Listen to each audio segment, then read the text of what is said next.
the scary thing about, relationships are beautiful. I love being in relationship with all types of human beings, men and women. I just love being in relationship. And the challenge with intimate relationships is that one of two things are going to happen. You're either going to get married or you're going to break up. And they're both scary for people.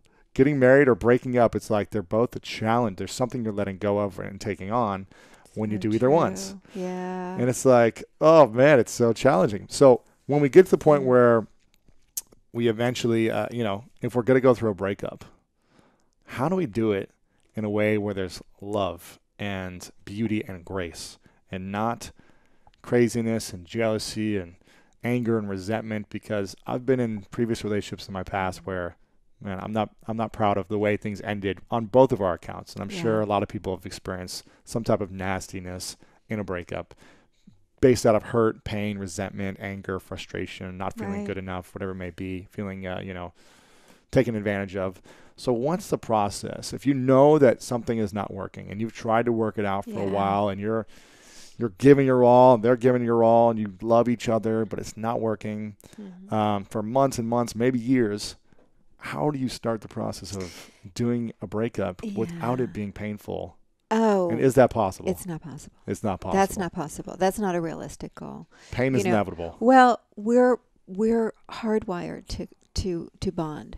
Yes. We just are. Like the latest studies in neurobiology show that when the people that we're hanging with the most, we actually sync up physiologically. Really? Yeah. So we're actually, our brains will start to hook up. Brains are social creatures. So if you're going to part ways, there's no way for that to not be incredibly painful. Wow. But so conscious uncoupling is more about, okay, how are we going to suffer in an effective way? So pain is inevitable. You're going to experience pain. It's going to be challenging. Right. How do you do it in a way where you can still be okay with it? Yeah. Well, that you're going to be able and to not drag it on for years or something, right? Oh, exactly. Well, that's when people create a negative bond as opposed to a positive because they can't let go. See, that's the brain, though. The brain doesn't want to let go at any cost. The brain is hardwired. Even depression. There have been studies that shows, even puppies get depressed, when they can't find their moms. They go in the corner and they're just like really super depressed. And I heard there was one scientist who was kind of pontificating on the reason for this. I thought it really made a lot of sense, which is that it's nature's way of slowing us down so we don't move too quickly away from the object that we are attached to. Oh, man. So nature is really kind of errs on the side of attachment. And so we don't necessarily do that. In our value system, we might say, I can't stay with someone who isn't in the center of my mission. I'm not going to, I'm not going to dim down and live a lesser life in order to keep this relationship going. I can't do that. It would be such a betrayal of myself. Right. So, and we have to recognize that, in previous generations, people didn't really have that. Like, it was just, you just did that. You dimmed down, you settled, you took care of your family. Because your family, because whatever, Like, so this is a new emergence that's happening. And I think it's part of like our grand awakening that's happening in the world. We're all growing really super fast right now. And if our partners aren't growing with us, it becomes a challenge. It is a challenge. It is a challenge in terms of prioritizing how you're going to spend your time or what you're going to do with your energy or being able to share your inner world. Esther Perel's, Esther's name, but the relationship expert who talks a lot about infidelity. She's got a new book coming out, and one of her things that she's talking about is existential affairs. And like the love affair with life and the love affair with mission and being in love, being high on life. Yeah. Yeah, it can pull on us. Anyway, so I lost the through line right there. What was I saying? Good question. I lost it too. Yeah. Going into the 5 steps. So the pain is inevitable, but how do we do the suffering in a loving way? We don't want to have ineffective suffering. Yes. Okay, so ineffective suffering is when you take the bait of your biology and you go to form. Which is strong. Very strong. super strong. Strong. Right. And so you go into fight or flight, and you want to lash out, that, soulmate to soul hate phenomenon. So you want to lash out, but what it will do is create a negative bond and keep you just as invested, but only this time through a toxic cycle of reinforcing negativity. Yeah. Right. That's not healthy, because you love the person. You don't want to hate them or be mad at them constantly. Yeah. Yeah. So I think where we want to go is, or I know where we want to go, is to be able to find a way to de-escalate the intensity of the emotions that we're feeling. How do we do that when we are, hardwired to be jealous or angry, or it's just like reactive? How do we say, okay, I'm going to be in that Om state right now and calm and meditate and not let any of this affect me? Well, one of the reasons it's so hard is because our relationships actually regulate our emotions. They're fear regulators. Yes. Our relationships. Yes. So when there's a rupture of attachment, that phenomenon, like the one person who's hurting you the most, that's the person you want to see the most to comfort you. So because you're hardwired to get regulated by that person. Yeah. They're the one person who can comfort you and soothe you. So the otherwise you're the puppy in the corner, just like depressed. Yeah, or enraged, right? Or freaking out. I mean, depression is actually a higher level of, on Elizabeth Kubler-Ross's stages of grief, you have bargaining, denial, and anger, and then you have depression. Wow, and so depression is like, I'm starting to come to terms with this, so it's actually a good thing in a breakup. But I think you're saying, like, how do you deal with the anger and the rage and the jealousy, all of that stuff? Yes. So one of the things that I offer people is a simple technique called affect labeling in the psychological world, which is basically the ability to put a name on each of your feelings. Okay. So give me an example. So an example is, first of all, there was a scientific study done where subjects were looking at a computer screen, and they were seeing, faces of horror, faces of rage, faces of hatred, and they were being monitored in all of their vitals, and they're kind of going off the charts. Their blood pressure is rising and their heart rate is going. And then they did another technique with this. They said the same pictures to a new group, but put a name: hatred, rage, despair, and the vitals did not go up in the same way. So what that shows is that when we have a name for the experience that we're having, we don't get as overwhelmed. So language serves kind of as a container. So how would we use that in a breakup?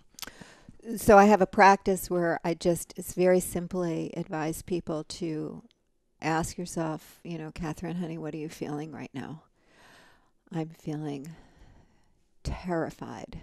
I can see that you're feeling terrified. Honey, what else are you feeling? I'm feeling so humiliated. Oh, I can see that. You're so humiliated. What else are you feeling? I'm feeling really pissed. Okay, I can see that you're feeling that. What else are you feeling? I feel exhilarated, because we have all these feelings going on at once. They don't have to get on with each other, know. Yeah. So that process, and then sometimes if the feelings are overwhelming, I also give people an opportunity to do this process of Tonglen, which is a Buddhist process. I'm not Buddhist myself, but it's a beautiful practice that Pema Chodron actually made very popular. If you breathe a certain feeling into your heart, so I feel despair, I'm going to breathe despair in. I'm not going to turn away from it. And on the out breath, I'm going to breathe out a blessing to everyone in the world who in this very moment is suffering with this very feeling, including myself. And it starts to be like you can start to hold the feeling more because you've made a bigger playing field and you see it as an impersonal experience. And then you become, a force of good. Ideally, what happens is we want to harvest the seeds of growth that are inside of each of our feelings. So, for instance, the feeling of rage, there's something underneath it, like a violation has occurred, and there's a part of us that's saying, I should be treated better. I deserve respect. I deserve that my feelings should matter to the people that love me and that I've opened my life up to, and I deserve to have better. So that can actually become a stand then that you take. Because we're going to move into self-responsibility. How is I giving my power away? How is it okay? How is I, treating people to disrespect me? All of that kind of thing. Sure. Right. So you want to harvest the seeds of growth that Gotcha. are, because this is the thing. There's also a teacher, Ken McLeod, talks about karma, and he breaks karma down basically to its original Sanskrit meaning, which means the ability to plant seeds for the future. It's action seed results. Interesting. So every action we take, every choice that we make in that moment when we're in a breakup is planting a seed for the future. Wow. And a lot of people who end up in that negative spiral where you're, years later fighting and back in court and stuff is because at the very beginning, people planted bad seeds of hatred and rage. And that's what that grows in your backyard. And you're eating those bitter fruits for years to come. Right. So it becomes actually self-destructive. It's meant to hurt somebody else in the way that you feel hurt, but it becomes self-destructive. And so, one of the principles in step 1 of conscious uncoupling is, do no harm and plant good seeds. Do no harm to yourself or other people? Other people even. Do no harm to anyone. Even though you want to lash out. You want to get mad or upset. Run around the track. Work out. Do a great work of art. Or just like throw paint on a canvas. So write in your journal. Don't react to your partner or your... Don't send the email. Right. Or the text message like...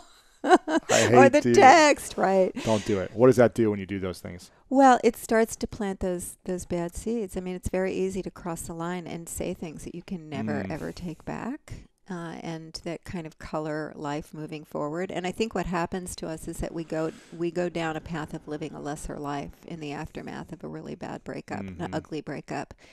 And so it's longer to bounce back too. Much longer to bounce back. And also this goes into step 2 of the process. As long as you're pointing the finger at someone else, even if they were misbehaved and did terrible, terrible things, you're not using the opportunity to, look at yourself and how you co-created the dynamic that allowed for that to happen. You're responsible for everything too. So. And the only way you're ever going to trust yourself to love and be loved again is to take responsibility for your part of it, because then you can make an amends to yourself and make a decision to never behave that way again. Right. And the first step you have here is called find emotional freedom. Is that part of this process we talked about? Well, find emotional freedom is the first one with the affect labeling, and so that you have your feelings, they don't have you. They don't have control over you. They don't have control over you, exactly. Gotcha. And the second one is reclaim your power in your life. Yes. So getting back your own power. Which always means, the path to power. What? Path to power is responsibility. Of course. Yeah, right? Otherwise you're a victim. Right. You've got to get out of victim consciousness. Yeah. And it's so easy to be in victim consciousness. And the thing about a breakup is when you're traumatized, what happens to us is, trauma is basically that whatever is happening is more than you can wrap yourself around. So you can't actually hold it. It's so it's overwhelming. Mm-hmm. And so it starts to overwhelm us in a way that has us start to tell the story over and over and over again. And that's where we're burning our friends out because we just want to talk about what she did and what he did, Right. It was so terrible. They're like, get over this already. So it's normal to need to tell the story and to be a bit obsessive about the story. But the way that we're telling the story is really critical because you could be telling the story from a victimized perspective over and over again, which is kind of solidifying your that point of view. Right. And then kind of making it destined for you to then move into living a lesser life of being more guarded. Saying I was right about my past and how this is, always going to show up this way. And yeah. I mean, I liken a broken heart to a broken leg where, we understand that when you break your leg, it's never going to be fun. But we know you go to the doctor, you get it set properly, and you tend to the break properly. It takes time to heal, and then eventually it takes time. You don't run on it right away, right? And it takes 6 months, a year, right. You're fully recovered. Yes, but you do whatever you have to do to make sure that you're not going to run with a limp. Yes. For the rest of your life, yes. That you're not going to be in agony every time it rains, and that's kind of the heart's equivalent of if you don't. Take the proper steps to set your heart in the right direction. So, telling the story over and over again from a victimized perspective is like not setting the brake properly. It's like, I don't know, 10 years ago, I was continually just walking on a broken leg. It's like walking on it. It's like you feel it like cringing, you know, it's feel the bones grinding. Yeah. And if you want to learn more about mastering relationships, then make sure to check out this video right here. Exactly how you are, I love you. Like no changes, nothing. I love you exactly how you are. Sometimes we feel like we're owed that.